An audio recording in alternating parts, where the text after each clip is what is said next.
Batman Brave and the Bold, issue 5, particularly the Tom King and Mitch Gerrard story, which is the continuation of this, Batman and Joker's first dance, if you will. So this one's quite interesting. So Batman's injured after the last issue, so he's kind of sidelined, and he's very frustrated about it. He's arguing with Alfred in the cave and whatnot.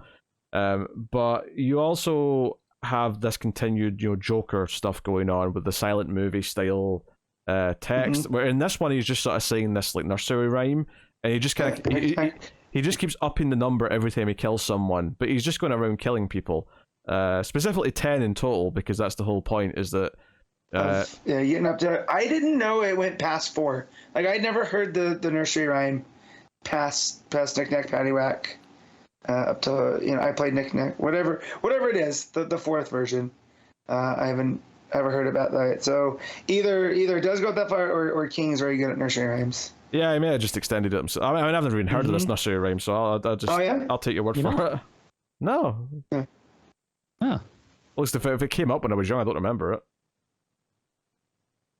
Oh, fair enough.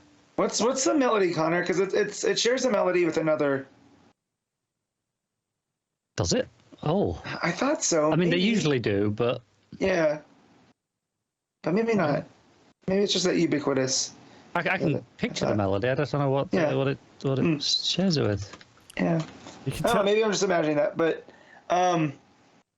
the Joker climbing into the porta potty and murdering the dude, and we don't see it like. So I've seen I've read the last one. I've seen the first Terrifier, and Joker's definitely giving me Art the Clown vibes. He is in this one. I think this one was interesting to me because this kill and then the next one where there's like a mom and her kids in the back seat, and the kid's saying the nursery rhyme, and she's like, "Oh, honey, where did you learn that?" And he's like, "He taught me." And I thought he meant he taught me earlier today when he ran into the Joker. But then she turns around and the Joker's sitting in the back seat, and I was like, "Wait, this is kind of far fetched. Like, how could he possibly tell him something without the mum hearing it?"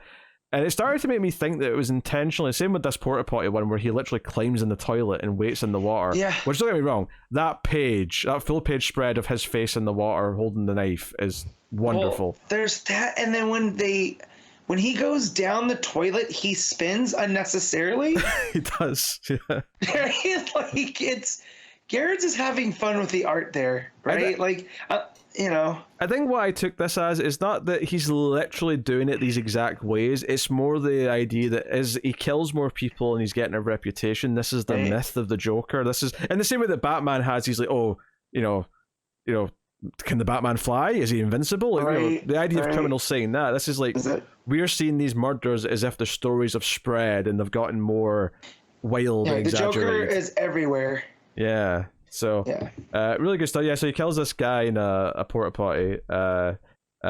Gordon's got the bat signal on, but Batman's not showing up because he's injured. And Bruce tries to get dressed as Batman. He ends up punching the clock, and Alfred's like saying, "No, you can't go out." It's like you just can't.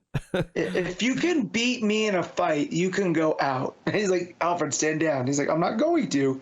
If you can't beat your manservant," which again phrasing, then you have no business going out there, right? So I do like that. I like the care of Alfred. Some time passes after the next murder, and Batman does go to see Gordon, and Gordon's pissed. Time has clearly passed because he's like, "Hey, I've not heard anything from you. Where have you been?" But even as Batman's trying to talk to Gordon about the current case, he starts coughing and he collapses. And Gordon actually picks up like the radio device on his belt and like calls. He doesn't know who he's calling. We know he's calling Alfred, but he's like, "Hey, your man's down." And Alfred tells him to put him in the Batmobile, and he's like, "But there's no one in it." And then the Batmobile just drives off, or gets ready to drive off on its own. It's fancy. But so the whole thing is Batman's thinking that Joker's intentionally changing up his like pattern because he sees the humor in that, and that he's done announced murders, he's done surprise murders, he's done robberies. So he's probably going to do an announced murder eventually again, but he's doing surprise murders just now, and eventually he's talking like it's a pattern and a joke, right? So once you know the pattern, the joke's no longer funny. So he keeps changing up his pattern because that's what keeps the jokes coming.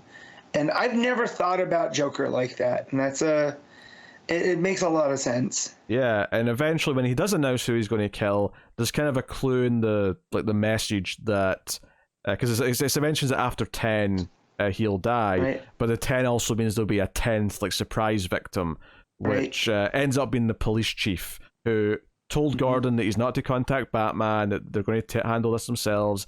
And then almost like Barbara going to the door and Joker like waiting for her. Similar thing here where Joker's there and he's got Gordon's pipe because Gordon was looking for his pipe and he couldn't find it. The Joker's got it. But Gordon does find that communicator. He still had it from when he to help Batman get in the Batmobile. So he clearly calls that into Batman.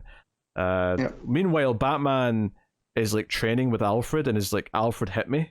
And he's like, I can't do that. So he's like, Alfred, like, I know about your history when you were in the military and stuff. Like, hit me. So Alfred punches him. He brings up for Queen and Country. I know what you did. Yeah. Also, I read it in Bale's "Hit Me" yell from Dark Knight. Right. So that's pretty good. Yeah. And then the most sadistic part of this issue is the person the Joker's announced that he's going to kill, who's Drake. The judge. Yeah, the Judge Drake. Basically, after he kills the police chief, Joker wears his face like Hannibal Lecter and goes straight to the judge's house and plays cards with them as the judge starts to die from the booze that's been poisoned or whatever. And then he just walks out the scene. But no, I think he also does stab him because there's some blood on the next page. Yeah. But as he walks out in the rain, and it does, the art's great here, where it's the judge, and maybe it's a little far fetched to believe that people wouldn't notice that this is someone else, but the art just does these shadows around the eyes, and he's constantly grinning. And he just drives off, and you can hear the police on the radio saying, like, how did he get away? Like, we've got the place surrounded. But it's because he's the police chief, and he just walks out. And then when he's in the car, he just peels off the face. And pretty much the only time, I think, in the whole book, we get the silent movie-style dialogue, and it's not that rhyme, is this moment where it's just ha, ha, ha, ha, ha, ha. Like, this is it. He's finished the joke. So he's cackling to himself as he drives off into the night. And that's the end of the issue. That art there in that last page, especially with the eyes in the rearview mirror, are just it's phenomenal. It's gorgeous. So that's what I got confused as, right? I didn't think about him wearing his face like Hannibal Lecter. Oh, really? So, you think of that? I thought he was just impersonating him, right? So when he's peeling the face off, I thought he was, putting the makeup or pulling the makeup off, right? Like it was skin tone makeup. But it makes so much more sense that he's wearing his face. I mean, maybe there's a bit of column A, bit of column. I'm sure some makeup to like make it convincing, because otherwise it would just look like a bloody face. That's. I mean, at one point he wore his own face as a mask. Exactly. So. Yeah. So that's what I'm saying. Like, but I didn't think about that because that was my one issue with this. I was like, the ending's a little far fetched where he's impersonated the police chief. Like the judge wouldn't realize that, and then I was like, oh, I didn't think about him wearing his face. I mean, I still think that makes sense. I think it's a little far fetched and no one would notice. But then if you go back and look at the pages, like the judge is already like starting to feel woozy because he's been poisoned with the booze. So maybe he's just not like seeing clear. Oh. And then the cop that sort of talks to him as he's walking out, Joker's got his back to him. So I think he's intentionally not looking anyone right in the eye so that they'll get a good look at him, kind of thing. Yeah. Is everything okay? Even because when you look at him, it is drawn different. Garrett's draws the face is different. When you go back to the page with Gordon talking to the police chief. Yeah. Right. And then if you look at what the Tom King art here at the top of that page, of the Joker stabbing the police chief. Oh, is that literally Tom King? He has the pipe. Wait, is that literally Tom King art? I would guess, unless it's Garrett's doing Tom King. Yeah. Right? It could be, because it is just like a sort of crappy line drawing. It's intentional. So So I took this as this was the Tom King drawing, and it's like when they in Mr. Miracle when they made it the kid drawing, right? It was Tom King's art. But yeah, it's him stabbing the police chief and stuff. So it's like one of those while he has the pipe. So yeah. But no, it was so menacing and creepy, and it just feels so hopeless that at the end there when he's driving the police car away from everything. But it looks like the Batmobile's right behind it, right? Yeah, the Batmobile's behind it. He's in pursuit. Yeah, Yeah. it's just really good stuff. I like this. I like the moment where the police chief opens the door and Joker's there. Hmm. The way he just kind of trails off because he's like on a phone call or whatever, Yeah. and he just says no. It's this idea that no one's safe from Joker in Gotham right now. Yeah. And I love that page as well because it's the left hand side of the page is Gordon looking through his desk and finding the communicator. At the same time, the chief finds the Joker. And it's kind of like, that's why the Batmobile's there at the end, because Gordon's called them in and said, hey, this is what's going on. So it doesn't take too much to think to get to that point. So, yeah. And the last time you see Batman, actually, when he's talking to Gordon, when he's on the radio, is, Batman ends that scene with pulling his cowl up. You know, he takes his cowl down at the start of the page, rips off all the bandages that he's got on his head, and then puts his cowl back up. Like, he's ready to go. Like, whether he's actually ready or not, he's mentally ready to go. Right. So, this was excellent. I am happy to have this back. This has been, as far as like really kind of like presenting Joker as a almost Michael Myers level of like ethereal, like he could be anywhere doing something nefarious. This has been he's a great presence. story. Yeah. He's not a person. He's he's the shape. So yeah. Yeah. So the comparison to art's not that bad because the art is kind of like the shape but with a sense of humor. So I guess that makes sense. Yeah. Yeah. So what are you giving Brave and the Bold main story? I'm going to give this, now that I had clarity towards the end, I'll bump it up a half point. So I'll give this a 9. Yeah, I'm happy to give it the 9 as well. It's very, very good, and it's gorgeous, and it's doing great stuff. So, yeah, I've had a good week other than Green Arrow. You didn't read any of these, so you saw that there was a George Fornes story, and you chose not to read it? I actually didn't. I didn't even look to see what else there was. Yeah. Well, just as a quick bonus, I'll cover this. It's called The Angel of Gotham. It's the last story in Brave and the Bold. Okay. And it's black and white George Fornes art, written by Ed Brisson, and it's about this guy that was known as the Angel of Gotham because he organized this group to get together to hold signs as vigils for these unsolved crimes in Gotham, and this guy got murdered. And so Batman and Gordon are trying to figure out who would kill this Angel of Gotham.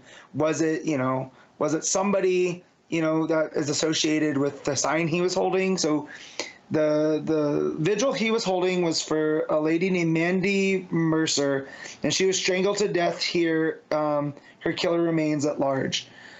So they talk about him starting the Angels of Gotham, and Bruce ends up going to Rudy's house and finding all of this stuff about Mandy Mercer. So he ends up finding these pictures of her in this like sealed piece of art, and it looks like she was abused. Bruce figures out that she was a waitress at the Iceberg Lounge, so he goes to talk to Oswald, and Oswald's like, yeah, no, we dealt with this. And he goes, what do you mean? He's like, well, use your imagination, but if you work for me, you're supposed to be safe. So and Fornes does this really cool thing with Penguin, is that he looks like the Colin Farrell version here, right? So he's got this schlubby, kind of balding look to him. But basically Oswald reveals that one of the bouncers roughed her up and took it a little bit too far, and that's why she was strangled where she was. And the reason that it's been unsolved in the Gotham police and Batman can't find him is because Oswald just had the bouncer taken out, killed, and thrown into the harbor, right? So Bruce is feeling a bit like upset because it's almost sinking in that he can't, like, there's just going to be unsolved crimes in Gotham, right? Him and the police can't be everywhere at once. Until he comes across this guy who might be homeless, named Kaz. And Kaz starts talking about how, you're supposed to be a boogeyman, but, I'm not really afraid of you. And if you talk to the right people, right, you'll find out that, people see things. And so Bruce starts looking around because Kaz points to dumpster, and he tells Kaz thank you. In that dumpster, he ends up finding DNA from this man named Lionel Vernon, who has a long rap sheet of like minor theft, like a bunch of small potato stuff. So Bruce goes there and says like, I know you killed Rudy, who's the guy that started the Angels. And he confesses that he was, on drugs. He looked and saw this guy standing there holding a sign and saw him as like a demon. And because he was so high and out of his mind, he killed him and freaked out and just left. And so, he apologizes and that's never what he wanted. And it ends with Bruce and other members of Gotham in the cemetery, at this guy Rudy's funeral. And Bruce having this monologue about there's still so many deaths unsolved, and because of that we'll always need angels to remind us. So it was this nice moody, almost true crime take on Batman, right? Because it's none of the supervillains are involved. I mean, he goes to talk to Penguin, right? And Penguin says like, yeah, I had that taken care of, and stuff. But just the black and white Fornes art, it's just when you think you've seen everything, you see that, and it just adds to a whole different level. And I almost feel like if it was supposed to be like a Batman black and white special, but because maybe that's not being made right now, they threw it in here. But it's a very, very good story. But yeah, as I was going through, giving it a quick skim, it does look it looks very Batman Year One art style, but just without color because it's all black and white. Yeah. So I don't want to call Fornes bare bones because there's layers to stuff, but yeah, it almost is like the Year One, heavy, chunky style. Yeah, it's the Batman cowl as well that made me think of that. Yeah. So, I saw Fornes' name sitting there, and I didn't even realize it was Brisson until I got to the page. And it's a very nice story. Pairs well. It's a little bit more hopeful than the Joker story, so it's a nice counter to all of that. I mean, as far as hopeful goes, I feel like the bar set by the Joker story is quite low. Like, yeah. It's worth a read if you guys want to go back. I mean, being that you've already got the issue sitting there. Yeah, so. But it looks pretty from a quick glance at the art, which is not surprising because it's Fornes.